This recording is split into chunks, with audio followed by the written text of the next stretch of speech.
बालक मित्र सखा सबको जय श्री कृष्ण, जय सिया राम, जय जय श्री राधे। मन होता है कभी कभी कि ठाकुर जी अगर पुनः जन्म भी हो तो श्री उद्धव जी महाराज ने भी मानव शरीर नहीं मांगा। बोले अगर दोबारा आपको भेजना भी हो संसार में तो आप वृंदावन में भेज देना। आशा महो चरण रेणुजशाम हम शाम वृंदावने किमपि गुल मलतौषधीनाम। श्री उद्धव जी महाराज कहते हैं, हे विधाता, यदि मेरा पुनः जन्म होना हो आप कृपा करके मुझे पुनः भेजिएगा, लेकिन इस वृंदावन के एक छोटे से पौधे के रूप में बना के भेजिएगा, वृक्ष के रूप में बना के भेजिएगा, ताकि इन ब्रजवासियों की चरण रज उड़ उड़ करके मुझे सनाती रहे, मैं उसी में ही आनंदित रहूं। क्योंकि वृक्षों के पीछे कोई नहीं पड़ता, वृक्षों से कोई विद्रोह नहीं करता, वृक्षों के कोई दुश्मन नहीं होते। वो एक जगह स्थिर रह करके भगवत भजन करते हैं, भगवत स्मरण करते हैं, धूप ताप बारिश सब सहते हैं। लेकिन फिर भी कलिकाल में मानव बहुत खतरनाक होता चला जाएगा। प्रत्येक दिन और ज्यादा संकीर्ण विचारों का होता जा रहा है। इसलिए कई बार मानव बनना भी बड़ा दुखदायी लगता है। लेकिन श्रीमद् भागवत में भगवान कह रहे हैं, नृदेह माद्यम सुलभम सुदुर्लभम प्लवम सुकल्पम गुरु कर्णधारम मयानुकूलेन नभस्वते ऋतम पुमान् भवाब्धिम न तरेत् स आत्महा। बहुत ध्यान से सुनिएगा। ठाकुर जी कहते हैं सबसे दुर्लभ क्या है इस पूरे संसार में, सबसे ज्यादा दुर्लभ, सबसे ज्यादा कठिन क्या है? मानव शरीर प्राप्त करना। बहुत आसानी से हमको लग रहा है कि मिल गया, नहीं, बहुत मुश्किल है।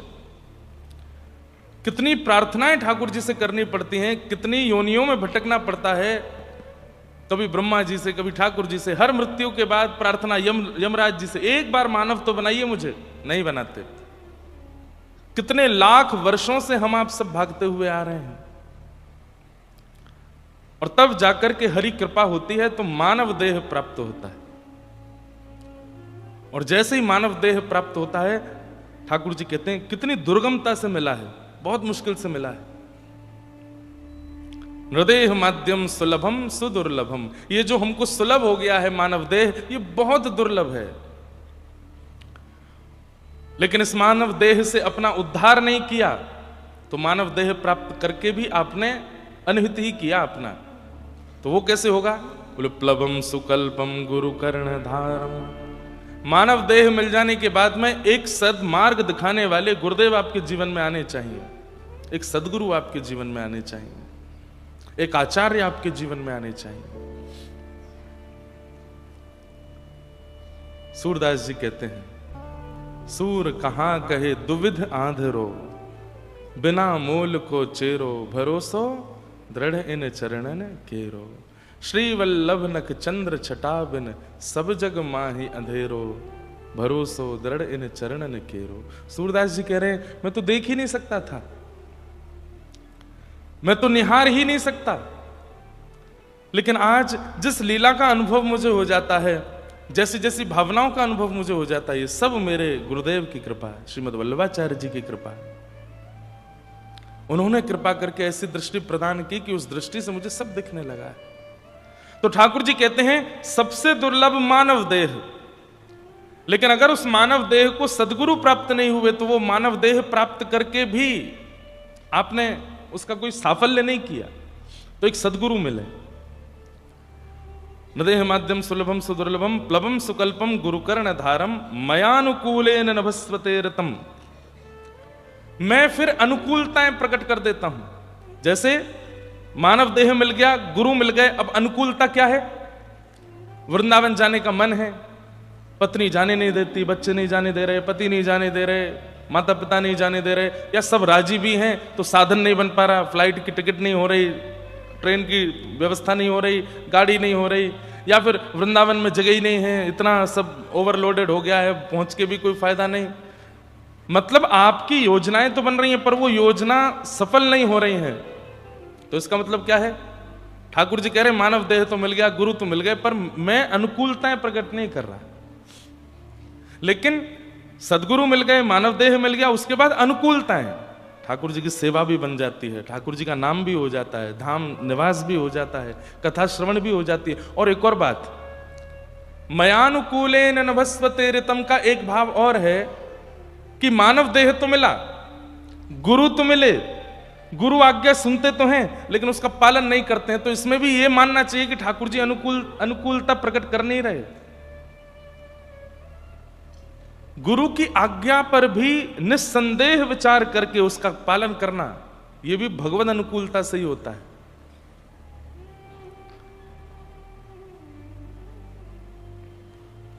हम दीक्षा नहीं देते थे पहले, गत वर्ष इतने सारे बालक और कुछ गुरुदेव भगवान की आज्ञा हुई 2, हमने कहा पिताजी हम शिक्षा ही दे दें, यही बहुत है। नहीं देनी तो पड़ेगी। दीक्षा देने के बाद थोड़ा सामिप्य हुआ ना, तो पास में बैठ करके, पास में विराज करके जब वार्ता हुई तो बहुत बच्चों की बहुत बातें पता चली। हमारे सामने बहुत दीन बने रहते हैं पर पीछे बहुत उपद्रवी।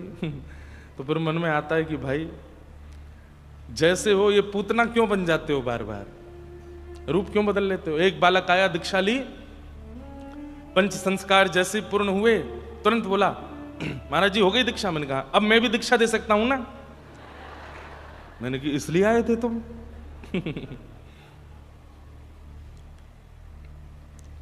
वो बहुत विचित्रता है। ये भी लंबे समय तक नहीं चलेगा, कुछ दिन बाद केवल शिक्षा ही चलेगी, दीक्षा नहीं चलेगी। ये तो गुरुदेव की आज्ञा हुई इसलिए कुछ दिन के लिए है, नहीं तो वो भी मैं बहुत कम, कभी कभी। लेकिन याद रखिए गुरु जीवन में आए हैं तो कम से कम उनकी वाणी का पालन किया करो। गुरु के वचन अटल कर मानो, साधु समागम कीजिए, मन रे कृष्ण नाम कह लीजिए। गुरु की आज्ञा यदि आप नहीं मानते, उनके वचनों का पालन नहीं, और आज्ञा मैं कोई रोक करके तो नहीं कहूंगा कि ऐसा मत किया करो, ये किया करो, यहां मत जाओ, वो नहीं। हमारी आज्ञा तो केवल कथा में ही होती है। जो भी भगवत वाणी के माध्यम से कहते हैं वही आज्ञा है, उसका पालन करो। वही है मयानुकूलेन। ठाकुर जी कहते हैं कि मैं अनुकूलता प्रकट कर देता हूं और वह व्यक्ति फिर मेरी प्राप्ति में अग्रसर हो जाता है। लेकिन अंतिम बात क्या कहते हैं, मानव देह मिला, गुरु रूपी केवट मिले, और मैंने अनुकूल हवा बनकर के उसकी नौका को पार लगाने की बहुत, ये तीनों क्रम हो गए। उसके बाद भी यदि वो मेरी प्राप्ति नहीं कर पाया, इतना सब कुछ होने के बाद भी यदि मेरी प्राप्ति नहीं कर पाया, तो पुमान भवाब्धिम न तरेत्स आत्मा। हमारे पूज्य गुरुदेव भगवान पिताजी महाराज इसकी व्याख्या में कहते हैं ये उस व्यक्ति की आत्महत्या है कि मानव देह मिला, गुरु मिले, अनुकूलताएं मिली, कथा मिली, धाम मिला, नाम मिला, तिलक मिला, स्वरूप मिला, कंठी मिली, सब कुछ प्राप्त हुआ। यमुना जी मिली, गंगा जी मिली, केदारनाथ, बद्रीनाथ, जगन्नाथ, द्वारिकानाथ, और इन सब के बीच में भगवत वार्ता, सत्संग, सब कुछ मिला।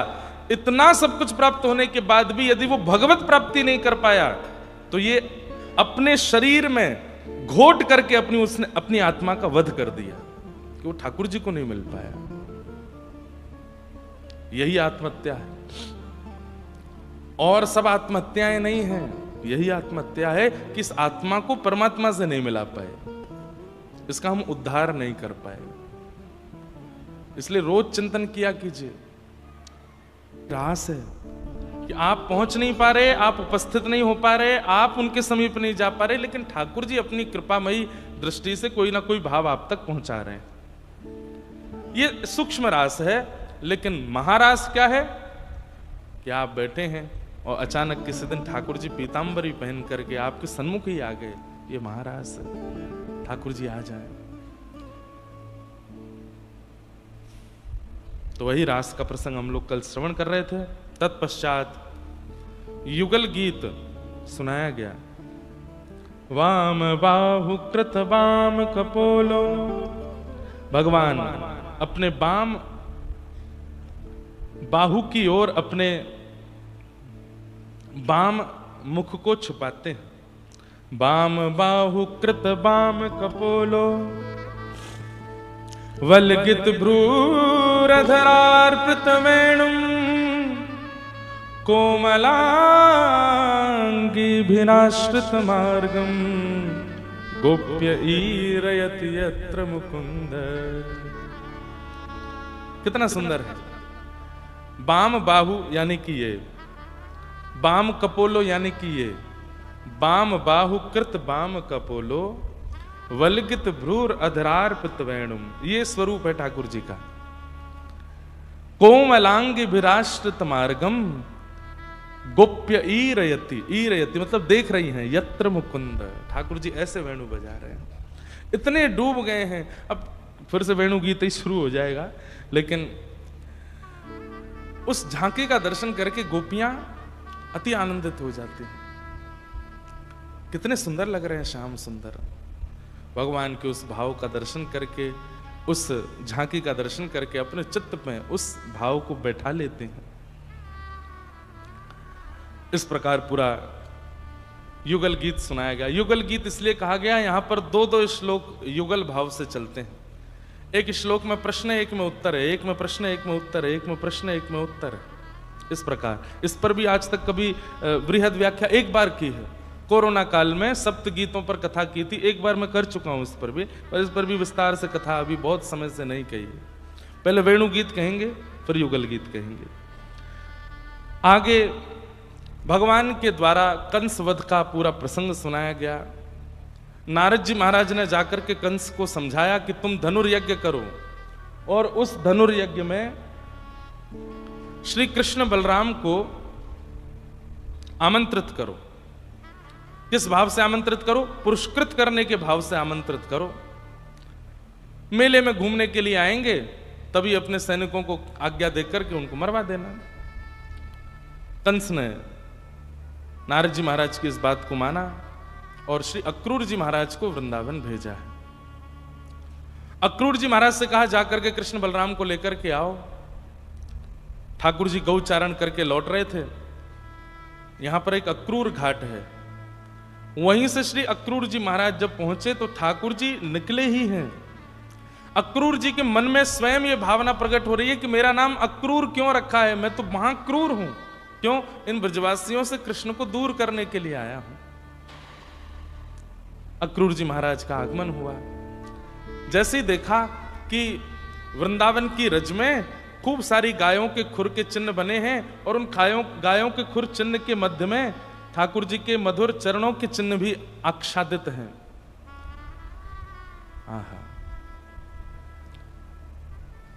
अक्रूर जी महाराज बैठ गए, भगवान के श्री चरणों का दर्शन करने लगे। अच्छा, एक सुंदर भाव बताएं। ठाकुर जी जब गौचारण करते हैं तो एक तरफ सारे गैया चलती हैं, दूसरी तरफ सारे ग्वाला चलते हैं, बीच में अकेले श्याम सुंदर चलते हैं। ठाकुर जी कभी कभी कहते हैं, अरे दूर दूर काय को चल रहे हो, इतकू आओ मेरे संग चलो।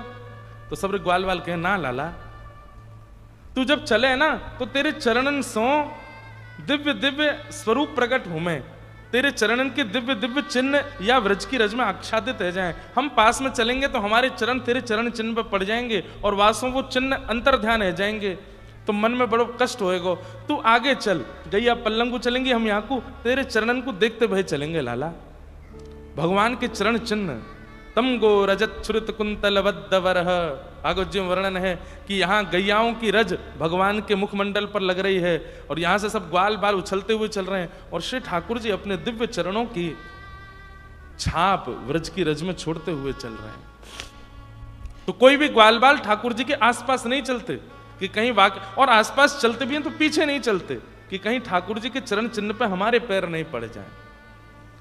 अक्रूर जी महाराज ने जब भगवान के चरण चिन्ह देखे तो कहते हैं अक्रूर जी पैदल नहीं गए, लेट गए और लेटते लेटते ऐसे घूमते घूमते जा रहे हैं उन चरण चिन्हों पर। और तभी आप जैसे ही जहां वो चरण चिन्ह विश्राम हुए वहां पहुंचे, तब क्या देखते हैं? सुंदर गौशाला है और वहां गायों को कृष्ण बलराम दोनों मिलकर के व्यवस्थित कर रहे हैं।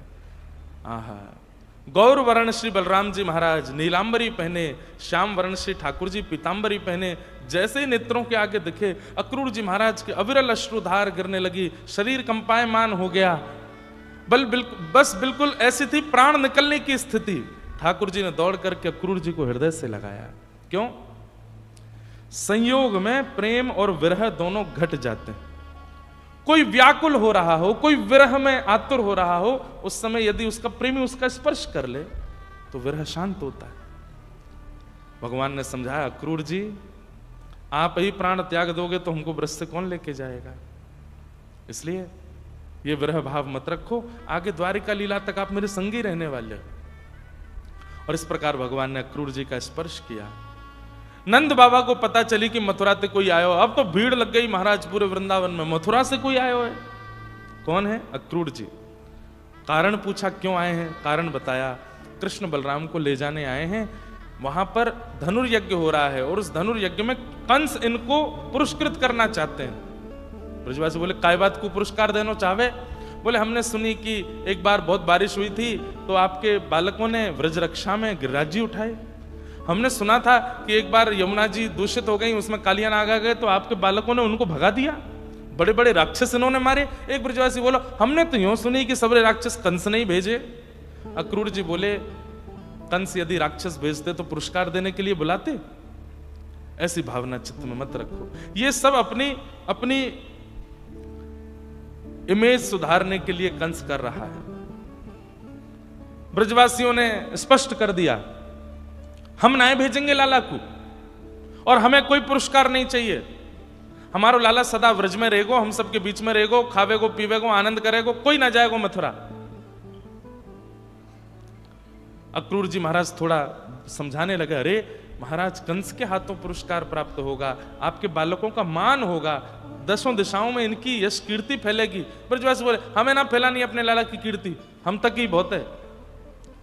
ठाकुर जी का मन भारी हो रहा है, ये ब्रजवासी कितना प्रेम करते हैं मुझसे, लेकिन जानो तो पड़ेगो, आगे की लीला तो करनी पड़ेगी। एक प्रसंग आता है कि नारद जी महाराज ठाकुर जी के पास आए और ठाकुर जी से आकर के बोले जय जय, अब बहुत खा लियो माखन, खूब रचा लियो रास, खूब चरा ली गैया, अब ये जिस काम के लिए आप पृथ्वी पर आए वो पूर्ण कीजिए, पुनः वापस वैकुंठ चलिए।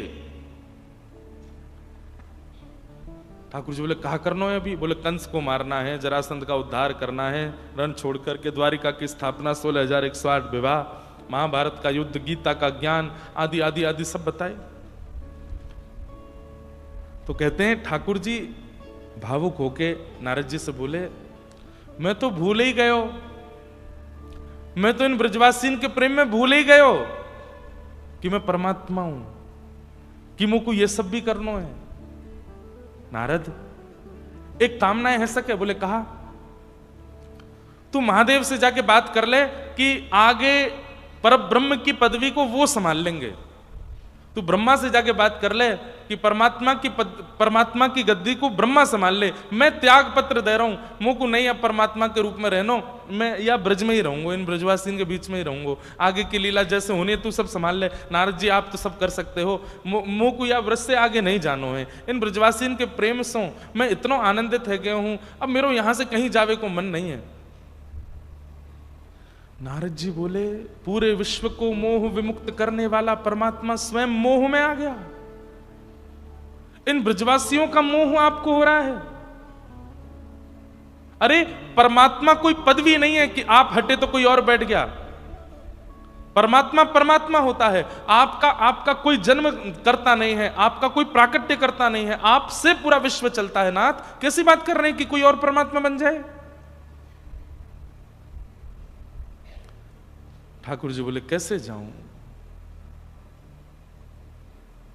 ये मधुमंगल श्रीदामा तन सुखा मन सुखा ये मुझे इंद्र आदि देवताओं से भी ज्यादा प्रिय हैं नारद, मैं कैसे जाऊं इनसे दूर। नारद जी बोले मुझे कुछ नहीं पता नाथ, आप कुछ भी करिए, अब ब्रज से तो आपको बाहर जाना पड़ेगा। तो वही बात याद करके अब जब सब ब्रजवासी मना कर रहे हैं हमें पुरस्कार नहीं दिलवाना, हमें अपने लाला को यश कीर्ति नहीं दिलवानी, सो ठाकुर जी हृदय पर पत्थर रख के थोड़ा बनावटी मुंह बना करके बोलते हैं क्यों ना दिलवानो? तुम्हारे बालकन को यदि पुरस्कार मिलवे वारो होतो तो लपक के ले जाते मथुरा, लेकिन नंद जी के लाला को पुरस्कार नहीं मिलना चाहिए, नंद जी के लाला को कोई यश कीर्ति नहीं मिलनी चाहिए। अरे नंद को लाला तो सदा चोर बन के रहना चाहिए। तुम सब ब्रजवासी चाहो ही ना हो कि मुंह को यश मिले, कीर्ति मिले, सम्मान मिले। ये बात सुनकर के ब्रजवासी स्तब्ध हो गए। ना है लाला, हमारी ऐसी भावना ना है, हम वाह भाव से नहीं कह रहे हैं। लाला तू जाने ना है कंस कितनो क्रूर है। ठाकुर जी बोले अरे कितनो भी क्रूर हो, पुरस्कार देवे के काजे बुला रहे हो। लपक के 2 मिनट में सबन ने मनाए कर दी कि ना भेजेंगे हम अपने लाला को, हमें ना दिलवानो यश कीर्ति वैभव। क्यों? या 4 दीवारी में ही मुंह को भीतर रखोगे, यहीं बूढ़ो कर लोगे। अरे सबके बालक घूमे जामे, सबके बालक आगे जामे, हम क्यों ना जा सके? हम भी जाएंगे। ये बात मन से नहीं बोल रहे हैं ठाकुर जी, लेकिन कुछ तो क्रिया बनेगी वृक्ष से निकलने की। नंद यशोदा सब ब्रजवासी चुपचाप ठाड़े ठाकुर जी को देख रहे हैं।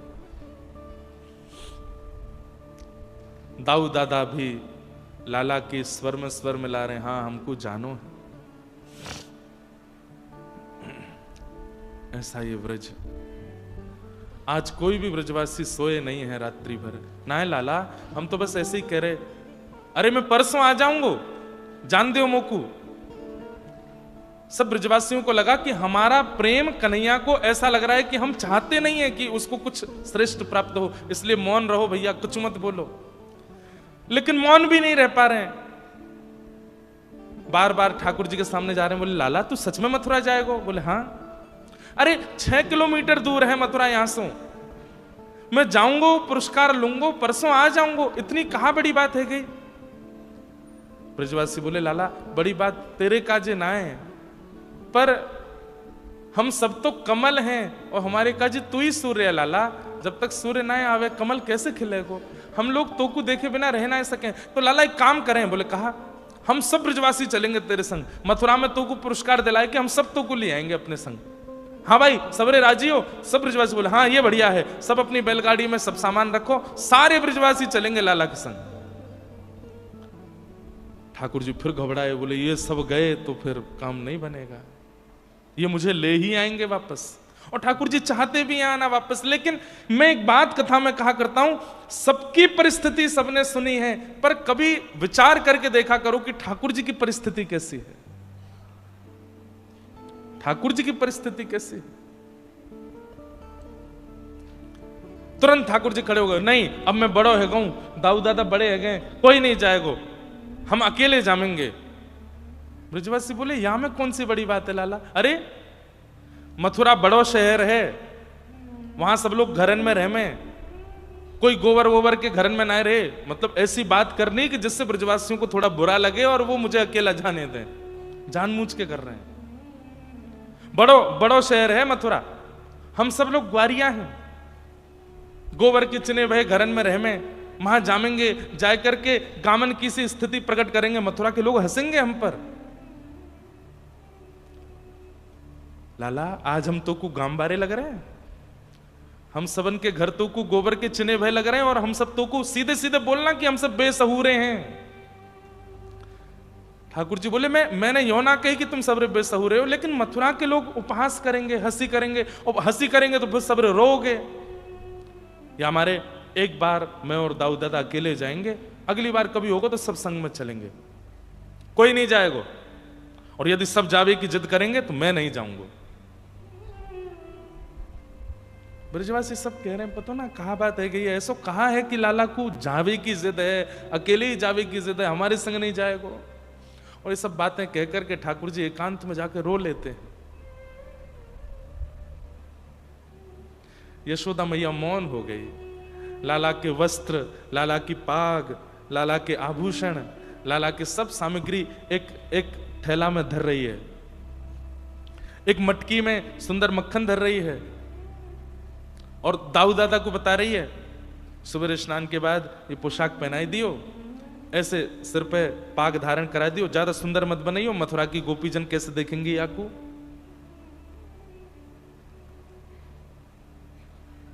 ठाकुर जी देख नहीं पा रहे इस भाव को। नंद भवन की अटारी पर खड़े होकर के पूरे वृंदावन को देख रहे हैं, मानो अपने नेत्रों में बसा रहे हैं, अपने रोम रोम में बसा रहे हैं और प्रणाम कर रहे हैं वृंदावन को। हे साक्षात श्री जी के स्थूल रूप वृंदावन, अब मुझे आगे जाना पड़ेगा, अनेक लीलाओं के लिए मुझे आगे निकलना पड़ेगा। आप कृपा करना श्री धाम, मैं पुनः वापस आ सकूं।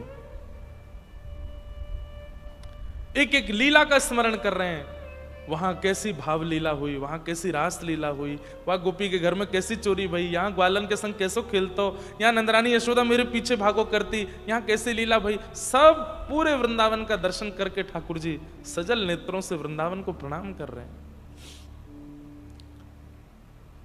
यशोदा मैया ने आवाज लगाई, लाला चल, रात्रि है गई, सो जा, सुबह जल्दी निकलना है। ठाकुर जी यशोदा मैया के पास ही सोते हैं रात को।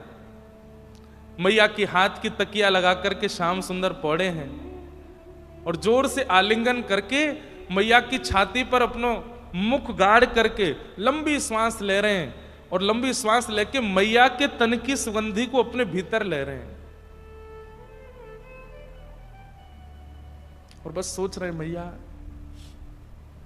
अब नहीं आऊंगा मैं, मैया तू मेरे भीतर बस जा।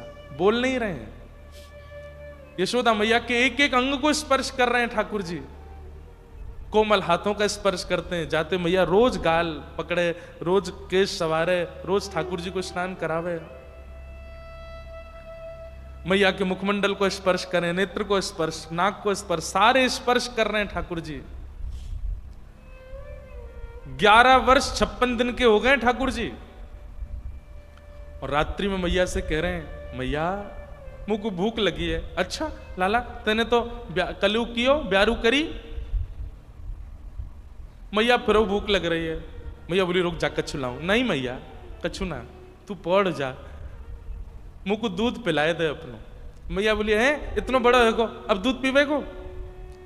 मैया मेरी प्रार्थना मान ले, मुझ को दूध पिलाए दे।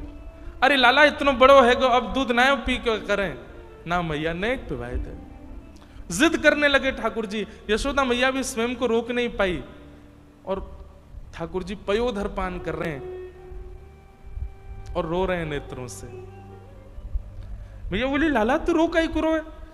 मैया तो सो एक दिन भी दूर नहीं रहो, जब से जन्म भयो, कल जानो पड़ेगो। कैसे रहूंगो मैया तेरे बिना? मैया बोली, मैं चलूं तेरे संग? ना ना मैया, कंस बड़ो क्रूर है, वहां को मन पतो ना कैसो है जाए, तू मत चले मैया। लाला देख, मैं तेरो अनहित ना चाहूं, तू देख ले, तू भी मत जा। ना मैया, अगर नहीं जाऊंगो तो ब्रज के बालक उनको उत्थान कैसे होएगो? कल को मैं पुरस्कार लेके आऊंगो, सबरे बालक देखेंगे, अरे लाला को पुरस्कार मिलो, तो कल को वे भी अच्छी अच्छी योजना बनाएंगे, वो भी ऐसा कछु करेंगे कि उनको भी पुरस्कार मिले, सबको मनोबल बढ़ेगा। मैया मैं जाऊंगा। मैया ने अंक में भर लिए ठाकुर जी। यशोदा मैया भी रो रही हैं, लाला भी रो रहे हैं। रात भर सोए नहीं। सबसे लंबी और सबसे काली रात्रि थी वृंदावन की। लाखों की तादाद में ब्रजवासी नंद भवन के मुख्य द्वार पर ही बैठे हैं रात्रि भर, कोई अपने घर नहीं गया और सब सूर्य नारायण से प्रार्थना कर रहे हैं, हे सूर्य नारायण आप उदित मत हो, और देर चलने दो, और देर चलने दो इस रात्रि को। क्यों? सुबह होते ही कन्हैया चले जाएंगे। और बंधुओं, ये स्थिति तब है जब ब्रजवासियों को पता है कि परसों कन्हैया आ जाएगो, तब ये स्थिति है। इन्हें नहीं पता कि श्री कृष्ण आने वाले नहीं है। एक दिन का वियोग नहीं सह पा रहे हैं ये ब्रजवासी। ब्रज के बिरही लोग बिचारे,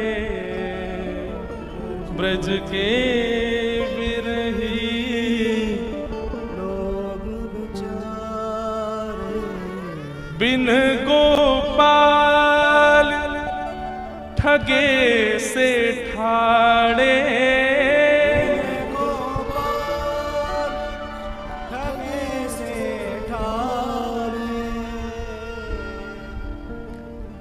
ठगे से ठाड़े। ब्रज के बिरही लोग बिचारे, ब्रज के बिरही लोग बिचारे। प्रातः काल का समय हुआ, यशोदा मैया की नींद लग गई और जब आंख खुली तो क्या देखती है, लाला अपने आप नहा लियो। लाला ने वस्त्र भी पहन लिए और ठाकुर जी अपनी पाग बांध रहे हैं अपने हाथ से पहली बार। और यशोदा मैया उठ करके, लाला तू कब उठ गयो? मैया बस अभी उठो। तू नहा लियो, तू मोए ना उठा सको, अब अपने आप वस्त्र पहन लिए, अपने आप पाग बांध रहे हो अपनी, मोह सुना कही एक बार। मनी मन ठाकुर जी सोच रहे हैं मैया मुझ को आज स्नान कराएगी, वस्त्र पहनाती तो मैं जा ही नहीं पाता। अब दूर जानो है तो अपने आप अभ्यास करने पड़ेंगे। मैया मुझ को लगी कि कल मथुरा में स्वयं स्नान करना पड़ेगा, तो आज से ही प्रारंभ करूं कैसे स्नान होवे, कैसे वस्त्र। ठाकुर जी को नहीं आते वस्त्र पहनने, आज तक नहीं आते। आज भी कोई भक्त पहनाए तो पहनते हैं, लेकिन उस दिन स्वयं धारण किए। माखन की लौनी और सुंदर रोटी के साथ मैया ने बाल भोग करायो है, लड्डू पवायो, दूध पिवायो, लाला को तिलक कियो है। मेरो लाला खूब प्रेम से जाइयो, विजयी है कि लौटियो, पुरस्कार लेके आइयो। दाऊ दादा और ठाकुर जी दोनों ने प्रणाम किया। आंखें लाल पड़ी हैं ठाकुर जी की, पर अश्रु को आने नहीं दे रहे हैं। बंधुओं, अश्रु आपके वश में नहीं होता।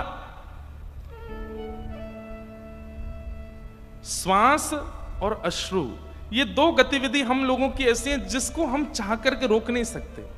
श्वास कितनी भी रोक लो, बहुत देर बाद लेनी ही पड़ेगी, उसके बिना चलेगा नहीं। ऐसे अश्रु है, अश्रु भावनात्मक प्रकट होता है, उसको आप कितना भी चाहो कि ना निकले ना निकले, मैं पी जाऊं, नहीं पी सकता कोई। लेकिन अगर कोई पी रहा है, समझो वो कितना विरह में है। ठाकुर जी अश्रु नहीं प्रकट होने दे रहे हैं। आंखें लाल पड़ी हैं, नीचे नजर करके चल रहे हैं, किसी को देख नहीं रहे, क्योंकि किसी का रूप देख लूंगा तो कहीं मैं टूट ना जाऊं। नंद भवन से बाहर निकले लाखों ब्रजवासी और बिल्कुल शांति, ऐसा लग ही नहीं रहा कि सामने कोई खड़ा है। क्यों? सब अपलक नेत्रों से कृष्ण को देख रहे हैं। और धीमे से आवाज आती है, लाला मत जाना, लाला तू मत जावे, लाला तू जैसे कहो हम वैसे रहेंगे, लाला तू मत जावे।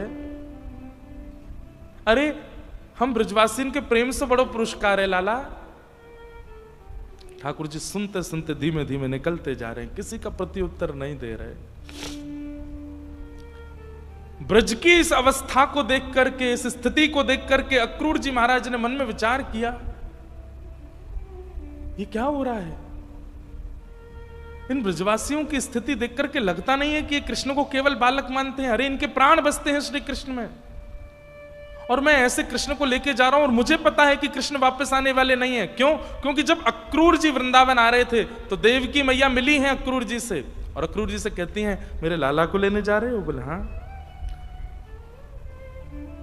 याद रहे 11 वर्ष 56 दिन वियोग सहा है मैंने, अब नहीं जाने दूंगी लाला को, तो व्यवस्थित करके आना ब्रजमंडल को, और सुनो यशोदा को बता के आना कि कृष्ण मेरा पुत्र है। इसलिए नहीं कि मुझ में कोई प्रतिस्पर्धा है या मेरे अंदर कोई ईर्ष्या भाव है, केवल इसलिए कि वो माँ है, प्रतीक्षा करेगी अपने पुत्र की, और प्रतीक्षा में कहीं पागल ना हो जाए, इसलिए उसको वास्तविकता बता के आना कि कृष्ण देवकी नंदन है। अक्रूर जी महाराज ने स्थिति देखी, तुरंत नंद भवन के भीतर यशोदा मैया द्वार पर खड़ी थी। मैया से बोले मैया 2 मिनट भीतर आओ, मुझे आपसे चर्चा करनी है। भीतर ले जाकर के चरणों में बैठ करके अक्रूर जी महाराज कहते हैं मैया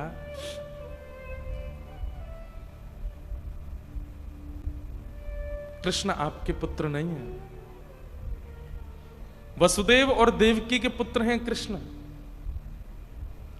11 वर्ष 56 दिन पहले आपने खबर सुनी होगी कि कंस के कारागृह में अष्टभुजी देवी प्रकट हुई थी। वो अष्टभुजी जो लाली थी वो आपकी कन्या थी। वसुदेव जी महाराज ने लाला की रक्षा के लिए रात्रि में वहां से ला करके गोकुल में आपके बगल में पड़ा दिया और आपकी लाली को ले जाकर के कंस को दिया, जो कि अष्टभुजी देवी के रूप में प्रकट हुई थी। कृष्ण देवकी नंदन है, कृष्ण वसुदेव नंदन है। तो मां मैं केवल इसलिए आया हूं, आप प्रतीक्षा मत करना। कृष्ण संभवतः वापस नहीं आएंगे, वो अपनी मां के पास रहेंगे। अब ये बात कोई मां सुन ले तो क्या स्थिति होगी उसके। यशोदा मैया तो बिल्कुल जैसे मानो रक्त ठंडा पड़ गया हो। अक्रूर जी कह करके तो चले गए। यशोदा मैया को थोड़ी देर तो होश ही नहीं आया, और थोड़ी देर बाद जब होश आया तो उठ करके चल रही हैं, पैर रखती कहीं है, जाता कहीं है, लड़खड़ा रहे हैं, जैसे तैसे बाहर पहुंची। ठाकुर जी रथ में बैठे ही थे, गोपियां सामने लेट गई हैं, हमारे ऊपर से ले जाओ रथ को। ठाकुर जी चिल्ला चिल्ला के बोल रहे हैं, अरे मैं परसों आ जाऊंगा, इतना रोवे की कहा बात है, इतने विलंब, इतने परेशान है की कहा बात है, मैं आ जाऊंगा परसों। जैसे ही रथ बढ़ा है आगे, यशोदा मैया की आवाज आई। ठाकुर जी देख नहीं रहे हैं पीछे मुड़ करके, बस नेत्र बंद करके बैठ गए हैं। तभी आवाज आई, कन्हैया, लाला। और जैसे ही लाला शब्द, कन्हैया शब्द सुना, समझ गए तो मैया बुला रही है। ठाकुर जी ने पीछे मुड़ करके देखा, अब तक जितने अश्रु छुपाए थे एक संग फूट पड़े, और चलते हुए रथ से श्री कृष्ण कूद पड़े, दौड़ करके गए और मैया के गोद में जाकर के ऐसे लद गए, और लद करके दोनों हाथ पैरों से मैया को आलिंगन कर लिया। हाँ मैया, कहाँ भयो? मैं आ जाऊंगा ना परसों, मैया तू रोवे मत। यशोदा मैया हंस भी रही है, रो भी रही है। कन्हैया परसों आएगो? बोला हाँ। मेरे सिर पे हाथ रख के सौगंध खा के गए परसों आवेगो? ठाकुर जी कुछ नहीं बोले। आऊंगो ना मैया? बोले कहना तेरी सौगंध मैया, आ जाऊंगो। बचपन ते तो तेने इतनी बार सौगंध खाई, आज खा ले। ठाकुर जी कुछ नहीं बोले। यशोदा मैया पुनः हृदय से लगाती है, बोले तो कुछ संकुचित ना करना चाहूं लाला, लेकिन आज मुझको पता चली कि तू मेरो लाला नहीं है, तू तो देवकी को लाला है। कन्हैया तू जा मथुरा। अरे वह मैया ने जाने तो को जन्म दिया, वो तेरी प्रतीक्षा कर रही होगी, लेकिन बस मेरी एक बात मान के चलो जा, एक वचन मुंह को दे के चलो जा। ज्यादा ना खबर मिले कि यशोदा मैया मरणासन अवस्था में है, और मैया कहूं कि धाई मां कहूं, ठाकुर जी मां को पकड़ ले, मां ऐसे मत बोलो। बोले लाला तू मेरो पुत्र नहीं है, अब तो यही शब्द कहना पड़ेगा। नहीं मां, मैं आपको ही लाला हूं, मैं पूरे विश्व की सौगंध खा के कह रहा हूं, मैं आपको ही लाला हूं मां, ऐसा मत के।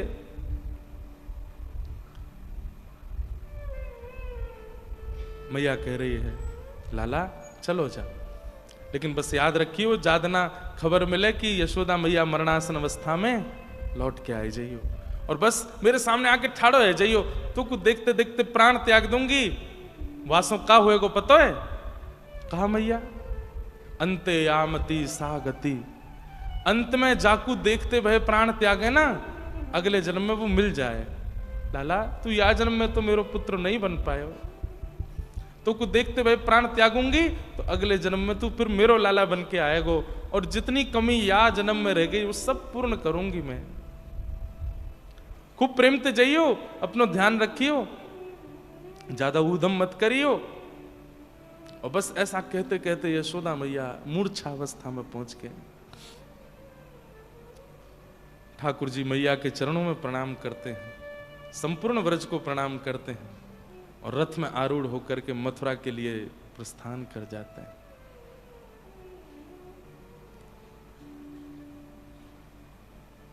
सब ब्रजवासी खड़े खड़े निहार रहे हैं, और ठाकुर जी निकल गए। बंधुओं, अब हमारे व्रज साहित्य के अनुसार जैसे ही वृंदावन की सीमा पर पहुंचे हैं, तो अक्रूर जी महाराज के मन में आया कि मैं यमुना स्नान कर लूं, और अक्रूर जी श्री यमुना स्नान करने के लिए गए हैं, तो ऐसा वर्णन करते हैं कि ठाकुर जी ने वहां 2 रूप प्रकट कर लिए, और अपने स्वभावजन्य रूप को तो ठाकुर जी ने व्रजमंडल में बिछा दिया। मतलब कण कण में ठाकुर जी आ गए, कण कण में, वृक्षों में, वल्लरियों में, छोटे छोटे पौधे पत्ते सब के अंदर ठाकुर जी विद्यमान हो गए। ठाकुर जी का स्वभावजन्य रूप पूरे व्रजमंडल में आच्छादित हो गया, और ठाकुर जी का प्रभावजन्य रूप आगे की यात्रा पर गया है। और इसका प्रमाण कि जब अक्रूर जी ने स्नान किया तो यमुना जी में ठाकुर जी ने उनको चतुर्भुज रूप में दर्शन भी कराया। प्रभाव जो है ठाकुर जी का, जहां वे सुदर्शन धारण करते हैं, जहां वे हाथ में गदा धारण करते हैं, जहां वे परब्रह्म रूप में रहते हैं, वो प्रभाव अब द्वारिका और मथुरा लीला में आगे गया है। पर ठाकुर जी का जो स्वभाव है, जहां वे प्रेमी बनकर के अपने भगवत तत्व को छुपाते हैं, केवल वेणु धारण करते हैं, प्रेम में वशीभूत होकर के ग्वाल बाल गोपियों के संग आनंद करते हैं, वो रूप ठाकुर जी का वापस वृंदावन में चला गया। और प्रकट रूप में नहीं, अप्रकट रूप में वृक्ष, वल्लरी, रज, कण, यमुना जी सब में विराजमान हो गया। इसलिए ठाकुर जी कहीं भी अनुभव दे देते हैं, किसी वृक्ष में, कभी यमुना जी में, कभी किसी कण में, कभी किसी गली में, कभी कहीं, क्योंकि संपूर्ण व्रजमंडल ही कृष्ण हो गया है। और ठाकुर जी मथुरा के लिए गए, मथुरा पहुंचे, श्याम सुंदर मथुरा में जाकर के एक धोबी का उद्धार किया, माली का उद्धार किया, कुबल्या पीड़ हाथी का उद्धार किया, धनुष भंजन किया, बड़े बड़े मल्लों के साथ युद्ध करके भगवान ने महाराज कंस के मुकुट को उतार के उनके शीश को पकड़ करके 50 सिड्डी ऊपर से नीचे पटक दिया, वध कर दिया। पूरी मथुरा नगरी देख रही है, क्षण भर में ठाकुर जी ने आकर के सारी लीलाएं कर दी। उग्रसेन को राजा बनाया और दौड़ करके भगवान कारागृह में गए हैं। 11 वर्ष 56 दिन से प्रतीक्षा कर रही है देवकी मैया, और आज जैसे ही श्याम सुंदर इतने बड़े होकर के मैया के सन्मुख पधारे, दौड़ करके मैया ने हृदय, देखिए ये ठाकुर जी का स्वरूप, एक जगह विरह दे करके आए हैं, एक जगह वियोग दे करके आए हैं, और एक जगह आकर के संयोग दे रहे हैं, संयोग प्रदान किया। और भगवान ने देवकी वसुदेव से प्रथम आज्ञा प्राप्त करी, क्या कि अब मुझे पढ़ने के लिए विद्यालय जाना है। देवकी मैया बोली, लाला अब ही तो आयो है। बोले मैया अब उम्र है गई, अब कछु साल गुरु सन्निधि में रह के अध्ययन करके आऊंगा, और फिर मैं आपके पास ही रहूंगा ना। फिर ठाकुर जी मथुरा से उज्जैन गए, सांदीपनि उपाध्याय जी के यहाँ भगवान ने अध्ययन किया, और वहां स्वाध्याय करके ठाकुर जी कुछ वर्ष बाद लौटे। वहीं ठाकुर जी को सुदामा नाम के मित्र मिले हैं। एक दिन ठाकुर जी का भाव रुदन हुआ। उद्धव जी महाराज ने कहा, जय जय क्यों रुदन कर रहे हैं? बोले व्रज की याद आती है। भगवान ने उद्धव से कहा कि तुम वृंदावन जाओ, और वृंदावन जाकर के ब्रजवासियों की खबर लेकर के मुझे बताओ, और मेरी खबर उनको दे के आओ।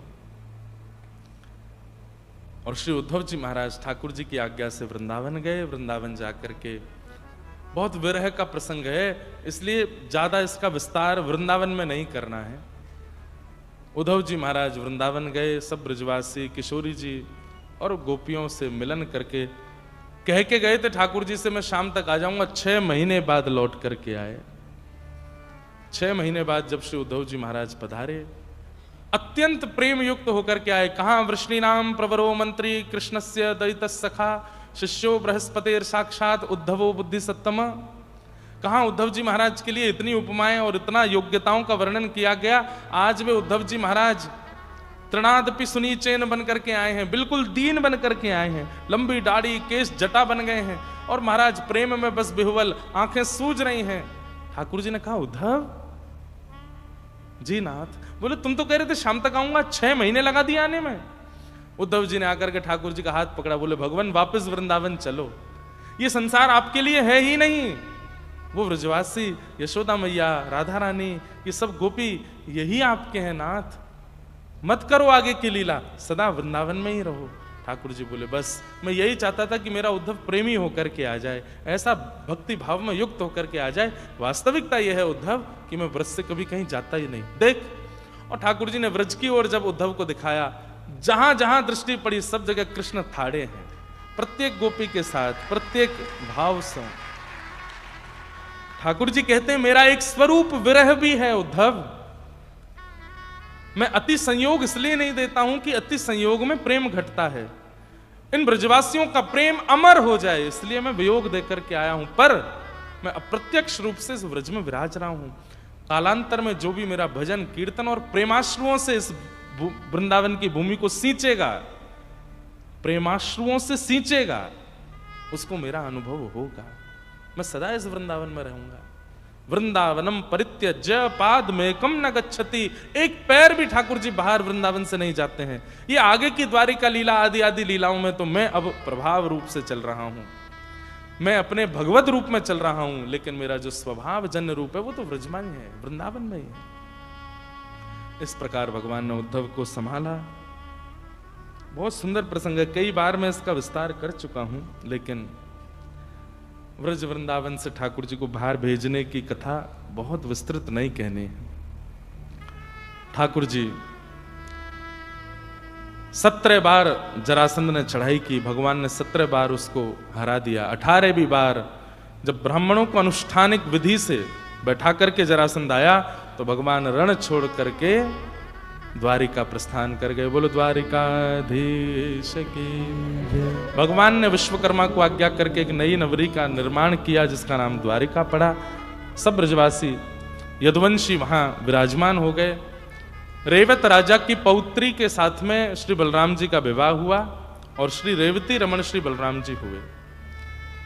कौंडन्यपुर के राजा भीष्मक, उनकी पुत्री रुक्मणी जी, जिनको नारद जी ने कथा सुना सुना करके ठाकुर जी के प्रेम में आच्छादित कर दिया है, वे रुक्मणी जी भगवान को पत्र लिखती हैं। ठाकुर जी पत्र पढ़ करके कौंडन्यपुर जाते हैं और रुक्मणी जी का हरण करते हैं। तत्पश्चात विधिवत भगवान का रुक्मणी जी के साथ में विवाह होता है। बोलो रुक्मणी रमण भगवान की। प्रश्न उठते हैं, किशोरी जी से विवाह नहीं किया, रुक्मणी जी से क्यों किया? अप्रत्यक्ष रूप से व्रज साहित्य के अनुसार तो ठाकुर जी का विवाह किशोरी जी से हुआ। और दूसरी बात, हमारे नित्य किशोर अजन्मा, बिहरत बिहरत एक प्राण दो तन मां, हमारे नित्य किशोर। विवाह, अब समझने वाली बात है, विवाह उनका होता है जो हमेशा अलग थे, उनको एक किया जाता है। पर जो एक ही हैं उनको एक कैसे किया जाए? जो एक ही हैं। श्री किशोरी जी भिन्न नहीं है, श्री किशोरी जी कोई देवी नहीं है, श्री किशोरी जी कोई अन्य किसी भाव से प्रकट नहीं है, श्री कृष्ण ही किशोरी जी के रूप में है, ठाकुर जी ही किशोरी जी के रूप में आए हैं। उन दोनों में कोई अंतर नहीं है, बस दोनों के प्राण एक हैं, देह अलग अलग है, प्राण एक ही है, उन दोनों में कोई अंतर नहीं। लेकिन फिर भी हमारे व्रज भाव से ठाकुर जी का विवाह किशोरी जी से हुआ, पर भागवत जी के भाव से ठाकुर जी नारायण हैं और नारायण का विवाह लक्ष्मी से होता है, और लक्ष्मी के साथ रुक्मणी जी के साथ में ठाकुर जी का विवाह हुआ। भगवान का प्रथम विवाह रुक्मणी जी के साथ में हुआ। ठाकुर जी का द्वितीय विवाह जामवती, जामवंत की बेटी। अब एक प्रसंग आता है, इसको सीमंतक उपाख्यान कहते हैं, बहुत ध्यान से सुनो। हम कथा को विश्राम की ओर लेके चलें, बहुत प्रसंग है, थोड़ा थोड़ा सबका स्पर्श कर लेते हैं। सीमंतक उपाख्यान सुनने वाले को कभी कलंक नहीं लगता, इसलिए ध्यान से सुन लेना। द्वारिका में एक सत्राजित यादव नाम का व्यक्ति रहता है, जिसके पास में एक मणि है जो कि 5000 किलो से ज्यादा सोना प्रत्येक दिन देती है, मणि। भगवान को जब ये बात पता चली तो ठाकुर जी ने बड़ी लॉजिकली सोचा कि एक व्यक्ति को इतने सोने की आवश्यकता तो होती नहीं है, ये मणि यदि द्वारिका के कार्यालय में आ जाए तो इस सोने से पूरी द्वारिका का उद्धार हो सकता है। तो भगवान ने यही प्रस्ताव सत्राजित के आगे रखा कि ये मणि हमको दे दो, तुमको जितना चाहिए रोज का हमको बता दो, हम तुमको दे दिया करेंगे। और नियम था कि 5-6 घंटे उस मणि की पूजा करनी पड़ती है, तब वो इतने 1000 किलो सोना देती है। भगवान की बात बिल्कुल ठीक थी, अकेला व्यक्ति इतने सोने का क्या करेगा, लेकिन सत्राजित को यह बात समझ नहीं आई और उसने भगवान के मुख पर स्पष्ट मना कर दिया कि मैं मणि आपको नहीं दूंगा, मेरी मणि है, सूर्य नारायण ने प्रसन्न होकर मुझे दी है, आपको क्यों दूं? ठाकुर जी बोले निवेदन आग्रह एक ही बार करना चाहिए, पीछे नहीं पड़ना चाहिए किसी के, छोड़ो। भगवान एक बार निवेदन करके गए। अगले ही दिन सत्राजित का छोटा भाई था प्रसेन, उसने भैया से कहा मुझे मणि देना, मैं गले में पहन के थोड़ा नगर में घूम के सबको दिखाऊं। तो पूरी पूरी द्वारिका में चर्चा होता है समंतक मणि, समंतक, सबको दिखा के आता हूं, देखो हमारी मणि कैसी। हाँ क्यों नहीं, इधर आओ भाई। अपने छोटे भाई को मणि पहना दी, जाओ घूम के आओ, सबको दिखा के आओ। पूरी नगरी में घोड़े पर बैठ करके घूम रहा था, सब देख रहे थे, ओहो यही है समंतक मणि, इतने 1000 किलो सोना देती, आदि आदि सब। नगर में भ्रमण करता करता जब वन में गया तो वन में एक शेर ने उस मणि को देख करके आक्रमण किया और प्रसेन को मार करके मणि अपने पास रख ली। आगे एक रीछ ने शेर को मार दिया और मणि रीछ लेकर के चला गया, भालू। 5 दिन हो गए, जब प्रसेन नहीं मिला तो सत्राजित ने पूरी द्वारिका में हल्ला कर दिया कि मेरा भाई कहां है। सबने ढूंढा, नहीं मिला। तो उसने कहा कहां गया होगा, तुम्हें क्या लगता है? तो सत्राजित ने कहा मेरे संशय तो ऐसा है कि द्वारिकाधीश कृष्ण मणि मांगने आए थे मुझसे, मैंने देने से मना कर दिया, इसलिए इन्होंने मेरे भाई को बंदी बना करके मणि अपने पास रख ली है। इसी को कहते हैं कलंक, जहां कुछ होता नहीं है लेकिन जबरदस्ती आप पर आरोप लगा दिया जाता है। भगवान पर कलंक लगा दिया कि मेरे भाई को बंदी बना के मणि इन्होंने चुरा ली है। और इस बात का प्रमाण है, मेरे द्वारपालों से पूछो, प्रसेन के गायब होने से एक दिन पहले कृष्ण आए थे कि नहीं आए थे? सबने गवाही भी दे दी, बोले हाँ कृष्ण आए थे, मणि मांग रहे थे। अब बात तो एक होती है, फिर 5 तो अपने आप बनाने वाले होते हैं कि बोले जब वो जा रहे थे तो प्रसेन को देखते हुए जा रहे थे, जब वो जा रहे थे तो देखते हुए जा रहे थे, देखता हूं कब तक चलेगा, ऐसा ऐसा लोगों ने बात बना दी। और सबसे बड़ी आश्चर्य की बात कि पूरी द्वारिका नगरी ने विश्वास भी कर लिया कि ठाकुर जी ने मणि चुराई है। और क्या कह के? चोरी का स्वभाव तो बचपन से ही है इनका। पहले मक्खन चुराते थे, अब यही होता है, छोटी चीज चुराओ, 1 रुपया चुराते हैं, फिर 10 रुपया चुराओ, फिर 100, फिर 500, ऐसे करते करते करोड़ों तक पहुंच जाते हैं। पहले मक्खन चुराते थे, अब मणि चुराने लगे, कौन सी बड़ी बात है, चोर तो ये बचपन से ही है। पूरी द्वारिका ने विश्वास कर लिया कि भगवान ने मणि चुराई है। उद्धव दौड़े दौड़े गए और भगवान के पास जाके बोले नाथ, पूरी द्वारिका में अपयश हो रहा है, सब आप पर संशय कर रहे हैं, सबको शक हो रहा है कि आपने मणि चुराई है, आपने ये गलत काम किया है, और लोग बाग तो ये ताने और दे रहे हैं कि आप तो बचपन में चोरी कर ही चुके हो, अब भी कर सकते हो। ठाकुर जी हंसने लगे, उद्धव ये संसार है, यहां पर अपने भी संशय कर लेते हैं, अपनों को भी संशय होता है, शक होता है। और मैं ये बात बताना चाहता हूं पूरे विश्व को कि मैं परमात्मा होकर के इस कलंक से और शक के दायरे से नहीं बच पाया, तो तुम तो मानव हो। इसलिए हर किसी व्यक्ति के जीवन में एक पड़ाव ऐसा आएगा कि पूरे विश्व को उस पर संशय हो सकता है। विश्व ना भी करे, परिवार को तो होगा। और आप कितनी भी सफाइयां देना, फिर भी आप दोषी ही माने जाओगे। तो अब करना क्या है? ठाकुर जी की लीला सुनो। उद्धव बोले नाथ क्या करें? भगवान बोले उद्धव कभी गहराई से सोच, द्वारिका नगरी बनाई मैंने बनवाई, इन यदुवंशियों को लेकर के मैं यहां आया, इनके बच्चों की पढ़ाई लिखाई खाना पीना सब मेरी वजह से चलता है, लेकिन मेरी एक चूक और इन सब के चित्त में शक हो रहा है। कितना भयावह है संसार। कितने भी अच्छे बन जाइए आप, पूरे परिवार को लेकर के बस में लेकर के तीर्थ यात्रा करा लाओ, सबको ले जाकर के सारी व्यवस्थाएं कर दो, अपने भाइयों के बच्चों के शादी में खर्चा कर दो, ये कर दो वो कर, जितना हो सके करने का प्रयास कर दो, और फिर एक गलती करके देख लो, वे सब आपके किए हुए उपकारों को भूल करके आपके ऊपर शक कर देंगे और प्रमाणित और कर देंगे। बोले हाँ हमको तो लगता ही था ये कर सकते हैं, ऐसा इनका स्वभाव पहले से ही था। जब भगवान पर कलंक लगा दिया गया, ठाकुर जी बोले सत्य व्यक्ति को मौन रहना चाहिए, उसको बोलना नहीं चाहिए, लेकिन हां अंदर ही अंदर प्रक्रिया करनी चाहिए, बिना ढिंडोरा पीटे, बिना हल्ला किए, वो जो उस पर कलंक लगाया गया है उसका निदान निकालना चाहिए। और जिस दिन उस पर पूर्ण प्रमाणित निदान आ जाए सबको बता देना चाहिए, पहले हल्ला नहीं करना चाहिए। क्यों? कलंक लगते ही या आपके ऊपर संशय होते ही आप अगर हड़बड़ाने लगे, चिल्लाने लगे, तो समझ जाना चाहिए कि व्यक्ति की गलती है, इसीलिए मचल रहा है। गलती नहीं है तो मचलेगा ही नहीं, गलती नहीं है तो व्यथित होगा ही नहीं, गलती नहीं है तो बोलेगा ही नहीं। मैं नहीं बोलूंगा, लेकिन आप भीतर ही भीतर ढूंढूंगा समंतक मणि कहां है। और ठाकुर जी ने पूरे दिन तो सभा में बैठते थे, सारे सभा के लोग मुंह पे मीठे, पीछे से भगवान की निंदा करते थे। रात्रि में भगवान एक अंतरंग सेना लेकर के निकल पड़ते थे ढूंढने की मणि कहां है। ढूंढते ढूंढते भगवान वन में गए तो प्रसेन मरा हुआ मिल गया। भगवान बोले देखो ये तो यहां मरा पड़ा है, उसके ऊपर शेर के पंजों के निशान। तो बोले निश्चित शेर ने मारा है। मणि है? बोले नहीं मणि नहीं है, मणि शेर के पास होगी।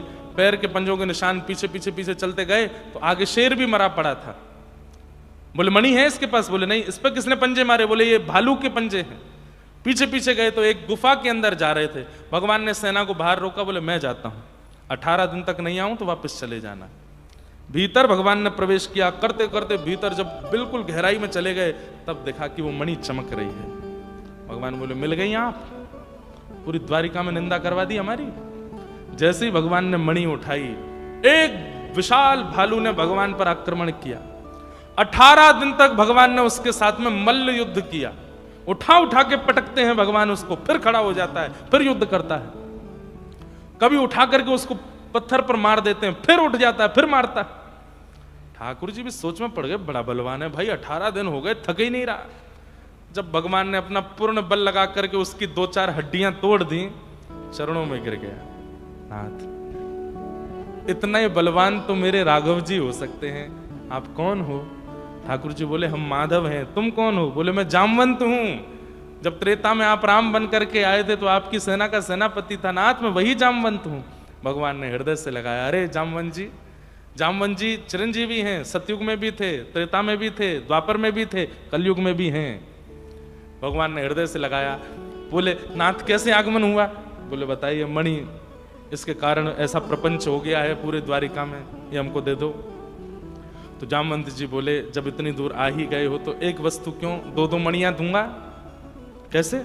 एक हाथ में मणि रखी, दूसरे हाथ में अपनी पुत्री जामवती का हाथ रख दिया। बोले लो नाथ इसको भी स्वीकार करो, दोनों मणियां लेके जाओ। भगवान बोले एक कलंक हटेगा, एक कलंक हटेगा, दूसरा लग जाएगा कि इनको भालू की बेटी ही मिली थी। हाँ लग तो रहा ही था, बचपन में बंदरों के संग बहुत रहते थे ना ये लोग दूसरा कलंक लगा देंगे। लेकिन जामवंत जी ने बहुत अच्छी बात कही। बोले नाथ मर्यादा पुरुषोत्तम आप त्रेता में थे, अब आप लीला पुरुषोत्तम हो, थोड़ी लीला करो और मेरी पुत्री को स्वीकार करो। और भगवान ने दूसरा विवाह जामवती के साथ में किया। लौट करके आके भगवान ने समंतक मणि पूरी द्वारिका को दिखा दी और जामवंत जी ने आके पूरा दृष्टांत बता दिया कि ऐसे ऐसे प्रसेन को शेर ने मारा और रीछ ने मारा, उससे मणि हम ले गए, ठाकुर जी ढूंढ के हमारे पास आए। अब क्या हुआ? पूरी द्वारिका नगरी अब भले बने। हम तो पहले ही कह रहे थे भगवान ऐसा कर ही नहीं सकते, ये तो बहुत अच्छे हैं। अरे मक्खन चुराया था, मणि थोड़ी चुराएंगे। ठाकुर जी बोलेंगे संसार बहुत बुरा है, बहुत विचित्र है संसार। और एक बात, हम कोई यहां से बाहर के लोगों की बात नहीं कर रहे हैं, इस संसार में मैं आप भी आते हैं। कल को मैं कहीं बैठा था, मुझसे कोई किसी की निंदा कर रहा था, मैंने कहा भाई मत कर। बोले नहीं मैंने सुना है ऐसा। मैंने कहा यही बात, ये सुनकर के नहीं, क्योंकि लोग बहुत विचित्र हैं संसार में। बात इतनी होती है, एक श्लोक भी है मुझे याद नहीं, कि आप अपने जीवन में सुई भर जगह छोड़ दो, मूसल लोग घुसा देंगे उसमें, बस जगह मिलनी चाहिए इतनी सी। इतना खतरनाक है संसार। और सब वाहवाही करने लगे, हम तो पहले ही मना कर रहे, द्वारिकाधीश की जय हो, हमारे प्राणनाथ भगवान की जय हो। ठाकुर जी ने उद्धव को देखा, देखो उद्धव बोला यही लोग जो चिल्ला रहे यही कह रहे थे आपके बारे में। भगवान बोले मुझे पता है। और अब क्या करने लगे? मणि भगवान ने वापस सत्राजित यादव के पास भिजवा दी, जिसकी थी। लोग बाग उसी को गाली देने लगे, तेने हमारे भगवान के ऊपर लांछन लगाया, हमारे भगवान का अपमान किया, सत्राजित का घर से निकलना दुश्वार कर दिया। सत्राजित ने सोचा क्या करूं, कैसे करूं, मेरा तो बड़ा बुरा हाल कर दिया है, लोग बाग मेरे घर पे पत्थर मारते हैं। तो सत्राजित ने अपनी बेटी को देखा, उसका नाम था सत्यभामा। सत्यभामा की सगाई ऑलरेडी हो चुकी थी सतधनवा के साथ में, लेकिन सगाई तोड़ करके भगवान के पास गया और जाकर के बोला नाथ क्या हम इस मित्रता को, भगवान बोले मित्रता कब थी हमारी, क्या हम इस मित्रता को संबंध में परिवर्तित कर सकते हैं? भगवान बोले तुम्हारी पुत्री तो बचपन से हमसे ब्याह करना चाहती है। सत्यभामा पहले भी कहती थी सत्यधनवा को, सत्राजित को, कि मेरा विवाह कृष्ण से करा दो। तो ये ताने देते थे, कुल का पता नहीं, पिता का पता नहीं, पता नहीं किसका बेटा है। कोई कहता देवकी का बेटा है, यशोदा, ब्रज वाले कहते हैं कि यशोदा जी का बेटा है, और कुछ इसका आता पता है नहीं, राजाओं के डर के मारे समुद्र के बीच में आके रहता है। तो सत्यभामा कहती थी रहते तो आप भी हो इसी द्वारिका में, लेकिन उन पर ही सारे लांछन को। तो तब भगवान से पैज में आकर के इसने जबरदस्ती सगाई की थी सतधनवा के साथ में, और आज खुद ही संबंध लेकर के गया, केवल अपनी इज्जत साफ करने के लिए। जैसे ही पहुंचे भगवान से जाकर के कहा कि मेरी बेटी से ब्याह कर लो। ठाकुर जी बोले ठीक है, और भगवान ने तीसरा विवाह सत्यभामा के साथ में किया। अब सत्यभामा के ब्याह की ढोल नगाड़े किसने सुने? सत्यभामा के पूर्व मंगेतर ने। और वो ब्याह इसलिए कर रहा था क्योंकि दहेज में मणि मिलेगी। जैसे ही उसको पता चला है सगाई तो मुझसे हुई थी, ब्याह कृष्ण से कर दिया, ये तो बहुत बुरा हुआ। अब वहां सत्राजित अपनी पुत्री का ब्याह करके अंतिम में जब विदाई हो रही थी तो एक कपड़े में बांध के मणि लेकर के आया। तो भगवान से कहा दहेज स्वीकार करें। ठाकुर जी बोले दूर रखो इसको, मुझसे चाहिए ही नहीं मुझको। ये एक मणि आपने दे दी, इसका हम ध्यान रखेंगे, इसको ले जाओ यहां से, नहीं चाहिए। किसी ने ये बात सतधनवा को बता दी, जो सत्यभामा का पूर्व मंगेतर था। कथा सुनना ध्यान से, बड़ी आनंदमयी कथा है कि ब्याह तो हो गया लेकिन मणि नहीं लिए कृष्ण ने। मणि अभी भी तुम्हारे पूर्व ससुर जी के पास है। तो बोले क्या करूं? बोले कि तुम्हारे साथ बुरा तो किया है, तुम्हारा सगाई करके तुम्हारा ब्याह नहीं होने दिया सत्यभामा के साथ, तो तुम इसका न्याय बदला लो। बोले कैसे बदला लूं? बोले ससुर जी को, पूर्व ससुर जी को मार करके मणि चुरा लो। और सतधनवा ने यही किया, रात्रि में जाकर के सत्राजित यादव को मार दिया और मणि चुरा ली। अगले दिन सुबह जब भगवान उठे, अपनी सभा में बैठे थे, तभी देखे सत्यभामा रोती रोती आई। भगवान बोले क्या हो गया, क्यों रो रही हो? मेरे पिता को मार दिया। किसने मारा? जिससे मेरी पहले सगाई हुई थी उसने मार दिया। और ये तो है ही बात, मेरे पिता के प्राणों से भी ज्यादा प्यारी मणि उसने चुरा ली है। तो एक जगह एक आचार्य चरण कह रहे थे कि भगवान इतना रोए, इतना रोए, इतना रोए, सत्यभामा के कंधे पर सिर रख रख के रोए। इतना प्यार करते थे मुझसे, मित्र मानते थे मुझको अपना, मणि दे रहे थे, मैंने तो मना कर दिया। तो सत्यभामा बोली आप इतना रो रहे हैं, मेरे पिता से इतना प्यार करते हैं? बोले बहुत प्रेम करता हूं, मैं वसुदेव जी से ज्यादा प्रेम तुम्हारे पिता से करता हूं। तो फिर एक काम कीजिए। बोले क्या? मेरे पिता के हत्यारे को मारिए, और वो मणि जो उसके पास है, अब पिता के बाद उसके अधिकारिणी मैं हूं, मणि ला करके मुझे दो। भगवान बोले ये मणि नहीं छोड़ रही मेरा पीछा, ये यहीं आके मानेगी। ठाकुर जी बोले जाता हूं। भगवान सुबह सुबह निकल पड़े और जाकर के वहां मैं तो एक तो नाम बड़े भूल जाएंगे, सबके नाम सत से ही हैं। सतधनवा, सतधनवा को पता चला कि ठाकुर जी आ रहे हैं, तो उसने अक्रूर जी के पास, जो भगवान को ब्रज से लेके आए थे, वो अक्रूर जी उसके मित्र थे, अक्रूर जी के पास जाके कहा भगवान मुझे मार देंगे, तुम मेरे मित्र हो, मेरी रक्षा करो। तो अक्रूर जी उससे बोले अगर तेरे पास मणि मिल गई तो तू निश्चित मरेगा, और मणि नहीं मिली तो हो सकता है बच जाए। तो बोले क्या करूं? बोले मणि मुझे दे जा।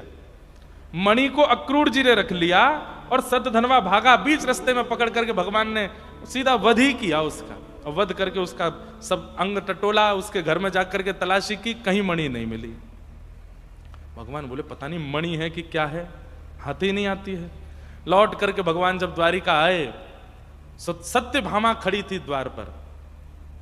भगवान ने आकर के बताया मैंने तुम्हारे पिता के हत्यारे को मार दिया। सत्यभामा ने आलिंगन किया, लाओ तो फिर दे दो। भगवान बोले क्या? मणि? मेरे पिता की मणि? वो नहीं थी उसके पास, मैंने उसका पूरा शरीर टटोला, उसके घर भी गया था, नहीं थी उसके पास। तो सत्यभामा व्यंग में कहती है अच्छा नहीं थी? नहीं। मैं आपकी तलाशी लूं? भगवान बोले मुझ पे भरोसा नहीं है? नहीं भरोसा है, लेकिन आपका मन तो बहुत दिनों से था ना मणि के। अरे मेरा कभी मन नहीं था उस पर। ये तो एक विनोद की बात, लेकिन इससे भी ज्यादा गंभीर बात यह कि सत्यभामा ने 1 वर्ष तक ठाकुर जी से बात नहीं की। उसको यही लगता रहा कि भगवान ने मणि छुपा रखी है।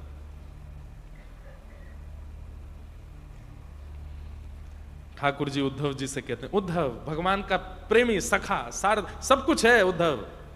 भगवान कहते, देख रहे हो उद्धव, मेरी खुद की पत्नी जिससे मैं ब्याह करके आया हूं उसी को मुझ पर संशय हो रहा है।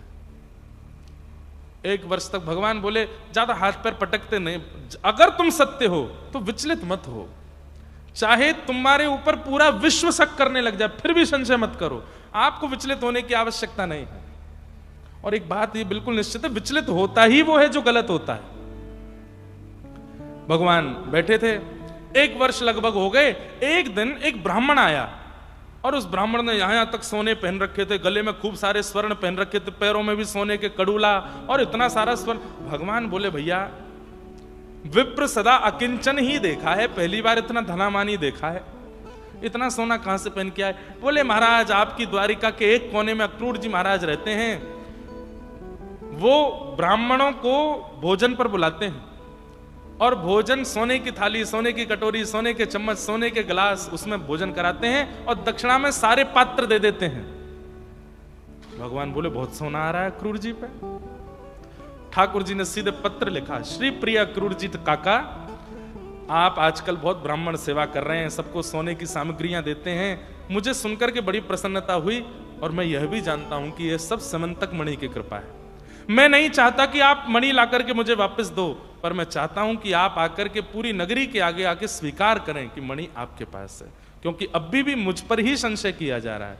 तब श्री अक्रूर जी महाराज अति ग्लानि के साथ में आए और आकर के पूरी नगरी को उन्होंने मणि दिखाई। बोले मणि मेरे पास है, ठाकुर जी के पास नहीं है। सत्यभामा को जब ये बात पता चली, भगवान से जाके क्षमा मांगने लगी। ठाकुर जी बोले क्षमा की क्या बात है, मैं गलत नहीं हूं तो मुझे विचलित नहीं होना, मुझे बुरा भी नहीं मानना। और इस प्रकार संपूर्ण समंतक उपाख्यान सुनाया गया। हमारे आपके लिए बड़ी उपयोगी बात है ये पूरी कथा। ऐसे समंतक उपाख्यान का प्रसंग हुआ। कितने विवाह हो गए भगवान के?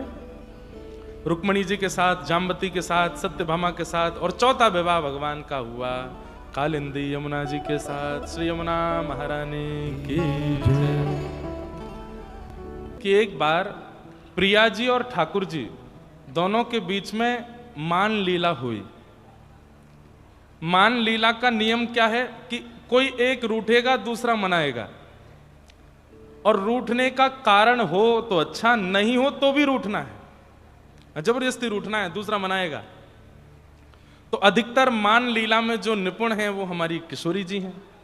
रोज अधिकतर मान लीला वही करती हैं, लेकिन इतनी भोली इतनी सीधी हैं कि ठाकुर जी नेक मनावे सोई मान जाए। लाला नेक नृत्य करके दिखाई दे, नेक बांसुरी बजाए दे, नेक ठाकुर जी कछु बढ़िया उपहास कुछ हंसी मजाक की बात कर दें, सोई श्री जी को मान चलो जाए। एक दिन किशोरी जी बोली, मैंने तो बहुत मान कियो, अब आप मान करो, मैं मनाऊंगी। ठाकुर जी बोले नहीं नहीं आप ही करो। नहीं नहीं नहीं श्याम सुंदर, आप मुझको कमजोर मत समझो, मैं ऐसो मनाऊंगी ऐसो मनाऊंगी। ठाकुर जी बोले मैं आपको बिल्कुल कमजोर नहीं समझ रहा हूं, पर मान करवे में मैं बहुत ज्यादा निपुण हूं। सब लोग ध्यान से सुनो, शांति से बैठो। किशोरी जी बोली नहीं आज तो यही होएगा, आप मान करोगे मैं मनाऊंगी। ठाकुर जी बोले मैं कह रहा हूं आप सो रहने दो, मत करो। हाँ तेरो मुख नीको की मेरो श्यामा प्यारी, तेरो मुख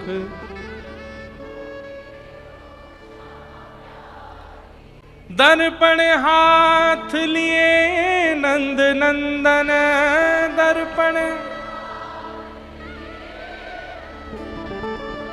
सांची कहो वृषभानु दुलारी, सांची कहो ओ तेरो मुख नीको की मेरो श्यामा प्यारी, तेरो। ठाकुर जी दर्पण लेकर के बैठे और कह रहे हैं हे श्यामा जी बताइए दोनों में कौन ज्यादा सुंदर है, मैं ज्यादा सुंदर हूं कि आप? किशोरी जी बोली अच्छा हमसे कहो। तुम ही क्यों ना देखो हमसे कहो, तुम ही हम गोरी तुम श्याम बिहारी, हम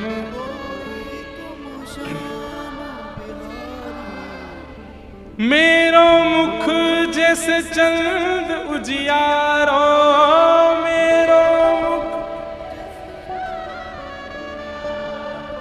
तुमरो मुख जैसे रैन अंधियारी, तुमरो मुख। अरे ये पूछने वाली बात है कि दोनों में सुंदर कौन? हम गोरी हैं, तुम सांवरे हो, और मेरा मुख तो ऐसा हो जैसे चंद्रमा पूर्णिमा को, और तुम्हारा ऐसा जैसे अमावस्या की रात्रि। अब भाई काले को काला बोल दो बुरा नहीं लगता, काले को सांवला बोल दो बुरा नहीं लगता, काले को कालिया बोल दो तो भी ठीक है, इतना किसी को आप काला है उसको बोलो ए अंधेरे, सुनियो जरा कितना बुरा लगेगा उसको, अंधेरा बोल रहे हो।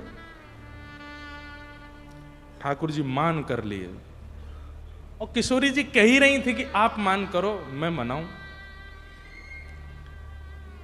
लेकिन इस पद में तो भाव है कि ठाकुर जी अगले ही क्षण रीझ गए। किशोरी जी बोली अच्छा मान करके बैठे हो? बोले हाँ। देखो किशोरी जी गाती हैं, तुमरो नयन में मोटो मोटो कजरा, तुमरो नयन में मोटो मोटो कजरा, हमरे नयन में तुम बनवारी, हमरे नयन में तुम बनवारी। हे श्याम सुंदर आप तो नेत्रन में काजल लगा के आयो, पर लगा के आयो, मेरे नेत्रन में काजल है? ठाकुर जी बोले हाँ है। तो बोले स्पर्श करके देखियो। ठाकुर जी ने स्पर्श कियो। बोले हाथ में क्यों नहीं आ रहा? बोले क्योंकि मेरे नेत्रन को काजर तो आप ही हो। ठाकुर जी हंस गए, अच्छा, और फिर रूठ गए, आपने अब मुंह को काजल बोलो? अरे श्री जी बोली नहीं नहीं नहीं, मैं कछु ऐसे थोड़ी कह रही हूं, तुम तो नख पे गिरी वरधारो, तुम तो नख पे गिरी वरधारो, हम उर्धार रहे गिरधारी, हम उर्धार रहे। और ये बात ऐसी बोल दी कि ठाकुर जी रीझ गए। ठाकुर जी से किशोरी जी कह रही हैं आप तो नख पे गिरिराज जी धारण करते हैं, पर गिरिराज जी सहित गिरिराज जी उठावे वारो हमने अपने हृदय में धारण कर रखो है। ये बात सुन के ठाकुर जी का मान तो सब दूरदार चला गया। लेकिन आज की लीला में क्या हुआ? किशोरी जी बोली आप मान करो। ठाकुर जी बोले नहीं नहीं नहीं नहीं आप ही करो। नहीं नहीं आज आप करोगे। ठाकुर जी बोले देख लो अच्छो ना लगे, मैं ही मना तो अच्छा लगूं। श्री प्रिया जी आप चरणन में बैठे हैं, आप मना में अच्छो ना लगे। किशोरी जी बोली नहीं मैं मनाऊंगी, आप मान करो। ठाकुर जी बोले कर लूं? बोले हाँ करो। कर लूं? करो। सोई ठाकुर जी बैठ गए, मान कर रहे हैं, कोई बात नहीं है, ऐसे ही रूठे हैं।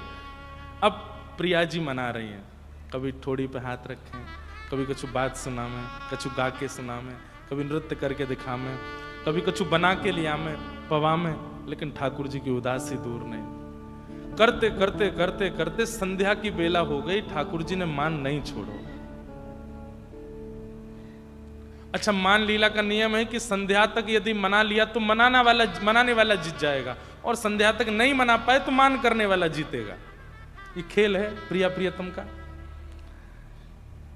लेकिन संध्या होते ही मान छोड़ना पड़ेगा, एक दूसरे का आलिंगन करके फिर वे नंद भवन जाएंगे, वो बरसाने जाएंगी।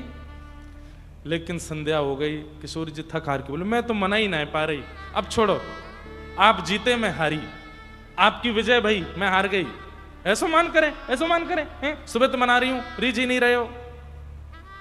ठाकुर जी ने अब भी मान नहीं छोड़ा, और ऐसे ही मोह बनाए करके किशोरी जी बोली अब तो मान जाओ, नंद भवन जावे से पहले तो मान जाओ।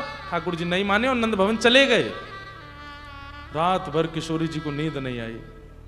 सुबह उठी और बस आज गुस्सा में है, ऐसे कैसे बिना मनाए कैसे चले गए रात में, अभी बताऊंगी, मिलन दो।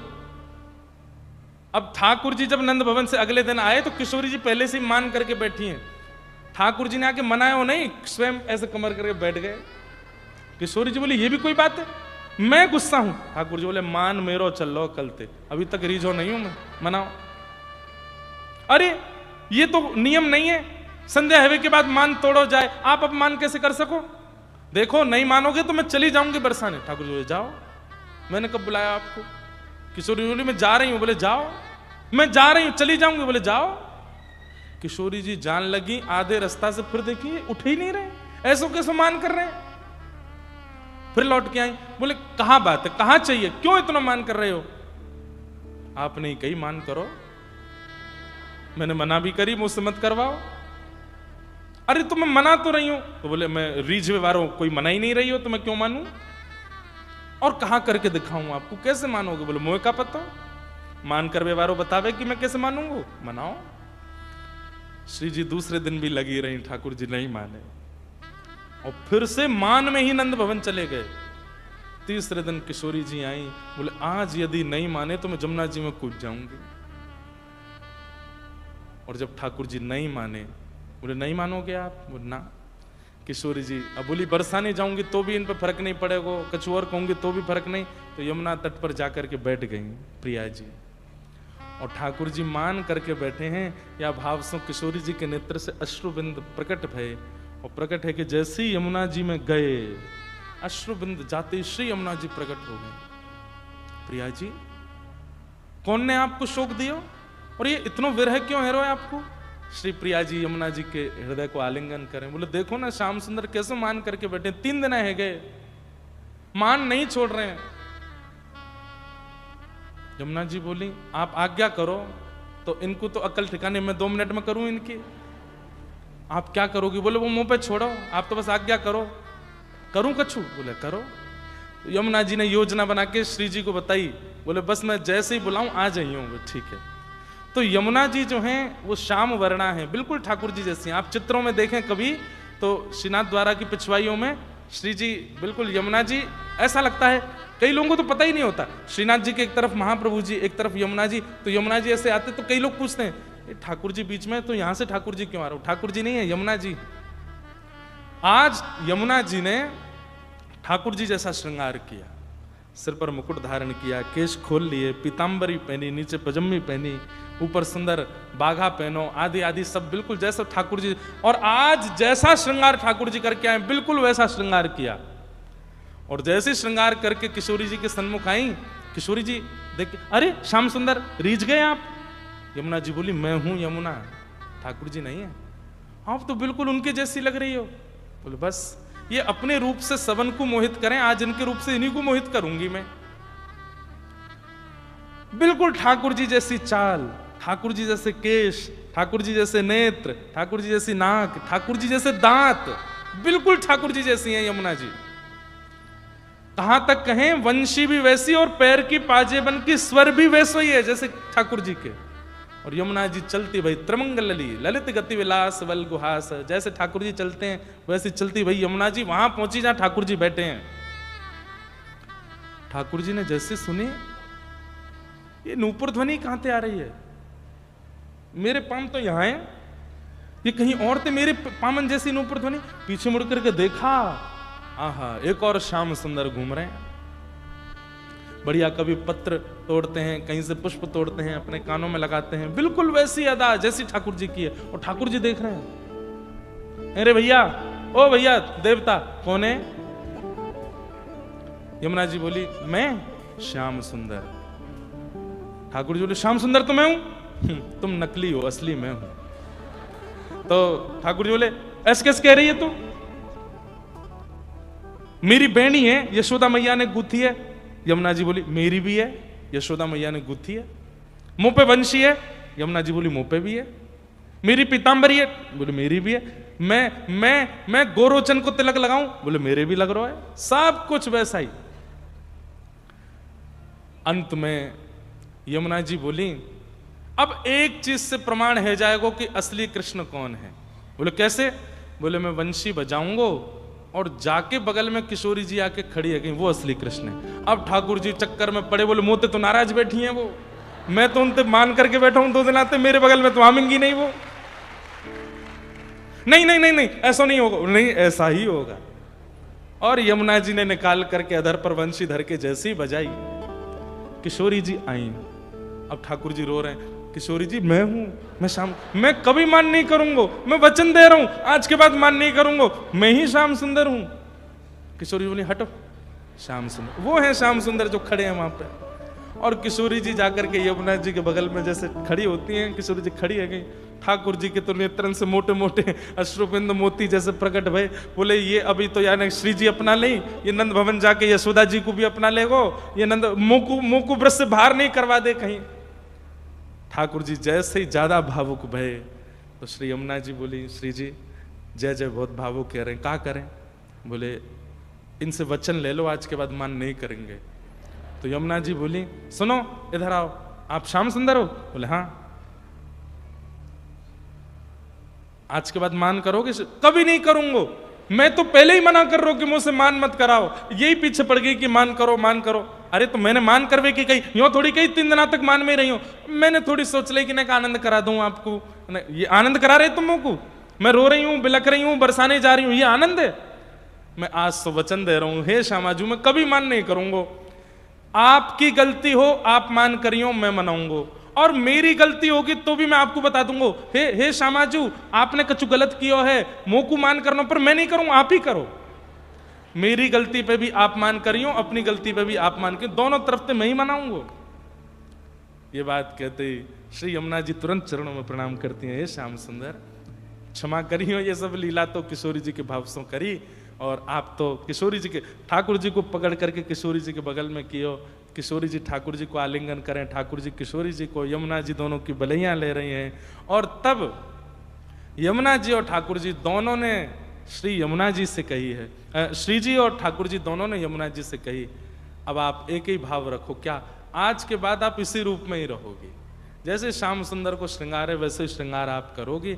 और तब से श्री यमुना जी श्याम सुंदर रूप में रहती हैं। श्याम सुंदर श्री यमुने महारानी की।